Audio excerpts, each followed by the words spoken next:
আপনি কি জানেন আপনার হাঁটুর তালুর চেয়েও ছোট একটা ডিভাইস নীরবে আপনার জীবনের 1/3-এরও বেশি সময় নিয়ন্ত্রণ করছে? না, এটা সোনা নয়, এটা কোনো বিলাসবহুল গহনাও নয়।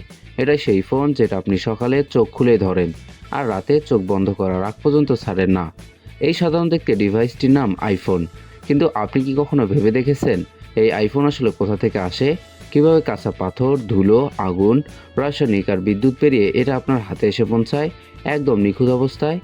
একটা আইফোন তৈরি হওয়া মানে শুধু ফোন বানানো নয়, এটা শত শত অত্যাধুনিক ধাপ, হাজার রোবট, স্পেস গ্লেড, ক্লিনরুম আর 1 মাইক্রনেরও কম ভুল সহ্য করতে না পারা এক নির্মম প্রক্রিয়া। আজকের এই ভিডিওতে আমরা আপনাকে দেখাবো এ থেকে জেড পর্যন্ত পুরো আইফোন তৈরির অবিশ্বাস্য যাত্রা। চলুন শুরু করা যাক একেবারে শিকড় থেকে। এই যাত্রা শুরু হয় মাটির অনেক গভীরে, বক্সাইট খনিতে। শক্ত শিলাস্তর ভাঙতে নিয়ন্ত্রিত ড্রিলিং আর বিস্ফোরণ করা হয় যাতে বক্সাইট মূল শিলা থেকে আলাদা হয়। বিশাল এক্সকেভেটর আর হল ট্র্যাক দিয়ে রাত দিন খনন করে আকরিক তুলে আনে। এরপর লম্বা বেল্ট কনভেয়ারে করে এগুলো যায় উচ্চ ক্ষমতা সম্পন্ন ক্রাশিং সিস্টেমে, যেখানে পাথর ভেঙে ছাঁকনি করে অপদ্রব্য আলাদা করা হয়। এরপর প্রতিটি বক্সাইটের টুকরো ভালোভাবে ধোয়া হয়, পরিশোধন করা হয় যাতে সেটা অ্যালুমিনিয়াম উৎপাদনের জন্য প্রস্তুত হয় তাপ, রাসায়নিক আর বিদ্যুৎ শক্তির সাহায্যে। এই সাধারণ খনিজ ধীরে ধীরে রূপ নেয় বিশুদ্ধ ধাতুতে, যেটা একদিন আধুনিক আইফোনের অ্যালুমিনিয়াম ফ্রেম হবে। খনি থেকে বেরিয়ে বক্সার যায় প্রসেসিং প্ল্যান্টে। উচ্চ তাপমাত্রা, তীব্র চাপে খনিজের ভিতরে লুকিয়ে থাকা সম্ভাবনা জেগে ওঠে। কস্টিক সলিউশনে আকরিক গলে যায়, পেছনে থেকে যায় অ্যালুমিনিয়াম তুষার সাদা এক পাউডার। এরপর হাজার হাজার অ্যাম্পিয়ারের বৈদ্যুতিক প্রবাহে অক্সিজেন আলাদা হয়ে তৈরি হয় বিশুদ্ধ অ্যালুমিনিয়াম, হালকা, উজ্জ্বল আর অসম্ভব টেকসই। এই গলিত অ্যালুমিনিয়াম শক্ত হয়ে অ্যালন শিটে পরিণত হলে শুরু হয় আইফোনের ফ্রেম তৈরির কাজ। উচ্চগতির সিএনসি মিলিং মেশিন হাজার ভাগের 1 ভাগ মিলিমিটার নির্ভুলতায় প্রতিটি কোণা, প্রতিটি কার্ভ কেটে বের করে। কাটিংয়ের সময় প্রচুর তাপ তৈরি হয়, তাই বিশেষ কুলিং সলিউশনে স্প্রে করা হয় যাতে ফ্রেম বিকৃত না হয়, এক চুলো এদিক ওদিক না যায়।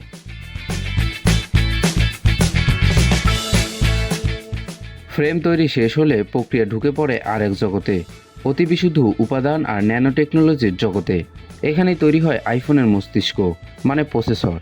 স্পেস গ্রেড ক্লিন রুমে যেখানে এক কণাও ধুলো ঢুকতে পারে না, শত কোটি ডলারের লিথোগ্রাফি মেশিন অতিবেগুনি আলো দিয়ে সিলিকন ওয়েফারের ওপর অতি পাতলা সার্কিট লেয়ার অ্যাস করে। একটা নখের সমান জায়গায় তৈরি হয় কোটি কোটি ট্রানজিস্টর।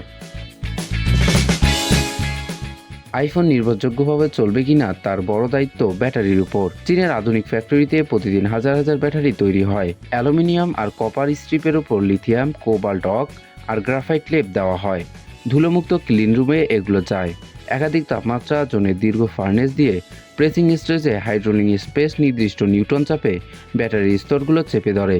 সামান্য ভুল মানেই ফোলা, দ্রুত নষ্ট হওয়া অথবা বিস্ফোরণের ঝুঁকি। তাই প্রতিটি ব্যাটারি যায় ভয়ঙ্কর স্টেজের মধ্য দিয়ে। -20 থেকে +80 ডিগ্রি সেলসিয়াস তাপমাত্রা যেগুলো টিকে যায় শুধু সেগুলোই পরের ধাপে যায়। এরপর আসে সবচেয়ে সংবেদনশীল অংশ, ডিসপ্লে। কাঁচা গ্লাস প্যানেল রাসায়নিকভাবে ডুবিয়ে এন্টিক লেয়ার, ফিঙ্গারপ্রিন্ট রেজিস্ট্যান্ট আর হার্ডনেস লেয়ার দেওয়া হয়। আল্ট্রাসনিক ওয়াশিং সিস্টেমে এক কণাও যেন না থাকে তা নিশ্চিত করা হয়। তারপর লেজার আর সিএনজি কাটিংয়ে এয়ারপিস, ক্যামেরা, সেন্সর বা সব কিছুর জন্য নিখুঁত ওপেনিং তৈরি করা হয়। মাত্র 0.5 মিলিমিটার ভুল মানেই পুরো স্ক্রিন বাতিল। সব কম্পোনেন্ট তৈরি হলে শুরু হয় অ্যাসেম্বল।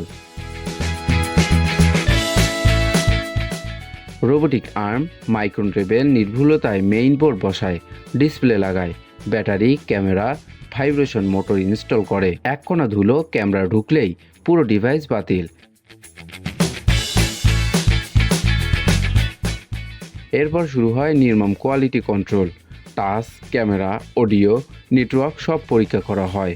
ড্রপ টেস্টে বিভিন্ন উচ্চতা থেকে ফেলা হয়। ওয়াটার আর ডাস্ট রেজিস্ট্যান্স টেস্টে চাপ সহ্য করতে হয়। 800-রও বেশি টেস্ট পার করলেই একটা আইফোন নিজেকে যোগ্য প্রমাণ করে। সবশেষে আসে প্যাকেজিং। প্রতিটি প্যালেট এমনভাবে ব্যালেন্স করা হয় যেন এয়ার ট্রান্সপোর্টও নড়ে না যায়। এই যত্নের কারণে আইফোন খুব কমই ক্ষতিগ্রস্ত হয়। কাঁচা অ্যালুমিনিয়াম থেকে শুরু করে বিলিয়ন ট্রানজিস্টের চিপ, প্রতিটি আইফোন শত শত ধাপ পেরিয়ে আপনার হাতে আসে। মসৃণ বাইরের আবরণের পিছনে লুকিয়ে আছে বিশাল এক প্রযুক্তি ইকোসিস্টেম। এটাই একটা আইফোনের পুরো যাত্রা, কাঁচা উপাদান থেকে একটা নিখুঁত ডিভাইস পর্যন্ত। আপনি এখন কোন মডেলের আইফোন ব্যবহার করছেন আর কোন ফিচারটা আপনার কাছে সবচেয়ে চমৎকার লাগে, কমেন্টে জানাতে ভুলবেন না।